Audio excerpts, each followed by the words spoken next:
నిన్న ఒకతను కామెంట్ చేసిండు. నేను ఒకటి ఖర్జూరం చెట్టు మా ఇంటి పక్కనే ఉంటుంది. అరే ఏమైందిరా బాబు, గొంతు మొత్తానికి ఏమైంది అయితే నిన్న కాదు ఇంతకుముందే అసలు లాగేద్దామంటే వాయిస్ వస్తలేదు. మొత్తానికి చేసి 2 సార్లు ఏసీ డిలీట్ కూడా చేయలేదు. రికార్డ్ చేస్తున్నా అది వాయిస్ వస్తనే లేదు నాకు. చాలా అంటే చాలా దారుణంగా అయిపోయింది ఈ కోల్డ్ వల్ల. ఇంతకుముందే ఇంత మిరియాల పాలు తాగినాక సో వాయిస్ సెట్ అయింది. అసలు వాయిస్ బయటకు వస్తనే లేదు అసలు మాట్లాడదామంటే. ఇంత దారుణంగా అయిపోయింది ఈ కోల్డ్కి. ఈ జలుబు ఒకటి చాలా పరిశ్రమ చేస్తుంది. బాగా ఇంకా ఇతలేదు అనుకున్నా కానీ స్టార్ట్ అయ్యింది. ఇప్పుడు మళ్ళీ ఇక్కడ ఇదే ఉంటుంది తలకాయ నొప్పి. ఒక్క మంత్ అయిపోతే ఎండాకాలం స్టార్ట్ అవుతుంది కానీ ఎండలు స్టార్ట్ అవుతాయి కానీ ఇప్పటివరకు సుక్కలు అనిపిస్తాయి.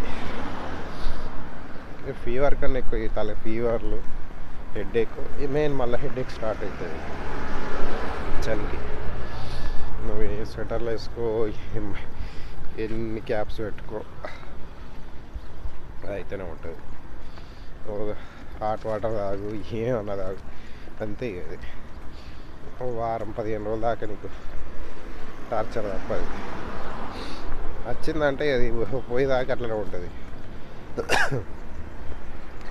ఈ సమ్మర్ అంత ప్రాబ్లమ్స్ ఏమి ఉండవు. సమ్మర్లో పెద్ద టెన్షన్స్ కూడా ఉండవు.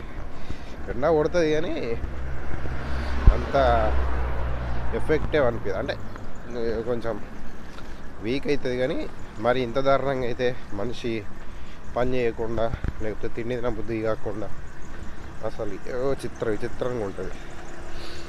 ఇది చలికాలం అంటేనే వరస్ట్ ఇక్కడ. నిజంగా రకరకాలు ఉంటుంది. ఎందుకు ఇట్లా అవుతుందో అర్థమైంది. వెదర్ ఎఫెక్ట్ మెయిన్ ఒకటి, వెదర్ ఎఫెక్ట్, ఏసీలు. ఇప్పుడు అర్థమవుతుంది. ఏసీలలో వంట అనిపిస్తుంది కానీ ఏసీలలో ఉంటే ఉన్న టార్చర్ అది మామూలుగా ఉంటుంది. ఏసీల వల్లే సగం రోగాలు వాటి వల్ల నాకు. మనకు ఇండియానే బెటర్ న్యాచురల్ గాలి దొరకాలంటే. ఎందుకు పోయినావు అవి అంత బిల్డప్ కొద్ది, మరి ఎందుకంత ఇబ్బంది పడుకుంటున్నావు అంటే పరిస్థితులు. జాబ్స్ లేవు, ఈ సాలీలు ఆడ దొరికాయి. ఈ సాలీలు కాదు, ఎంత తక్కువ సాలరీ చేద్దామన్నా దొరికాయి. అది సెట్ కాదు. బిజినెస్ ఏమైతే మంచిగా సిన్సియర్గా సంపాదించుకొని సిన్సియర్గా ఉందామంటే ఎవరికి నచ్చది, ప్రతివాని కళ్ళు పడతాయి. సో ఇవే ఉంటాయి తప్పించి. ఎందుకు ఎదగదంటే మనం ఇండియాలో ఉన్నవాడు ఎందుకు ఎదగాడంటే ఇండియా నుంచి వేరే కంట్రీ వాడు నెంబర్ 1 అవుతాడు. ఎంత బేకార్ గాడైనా వానికి ఏం స్కిల్ లేకపోయినా కోటీశ్వరుడు అవుతాడు. ఎందుకు అంటే ఇక్కడ వేరే కంట్రీలో తిట్లు ఉంటుంది, ఇవ్వని పని ఆడు చేసుకుంటాడు. నువ్వు ఇన్ని సంపాదించినావు అన్ని సంపాదించినావు నాకేంది అనడానికి ఛాన్స్ ఉండదు వాడిని. ఎందుకంటే వాని పని వానికే ఉంటుంది, వీని పని వీనికే ఉంటుంది. ఇంకొని గురించి వాడు ఎందుకు ఆలోచిస్తాడు? ఇక్కడ ఎట్లుంటుంది? ఒక ఫీవర్ వచ్చింది లేకపోతే పని చేసుకోవాలి, లేచినావా, పడిందా, వండుకున్నావా, తిన్నావా, పోయినావా, టాబ్లెట్ వేసుకున్నావా, డ్యూటీకి వెళ్ళినావా, చేసుకున్నావా, పని చేసుకున్నావా, మళ్ళీ లంచ్ టైం తిన్నావా, పని చేసుకున్నావా, పోయేటలో పోయినావా, బట్టలు అన్నీ చేసుకుని ఫుడ్ ప్రిపేర్ చేసుకొని తిని వండుకున్నావా.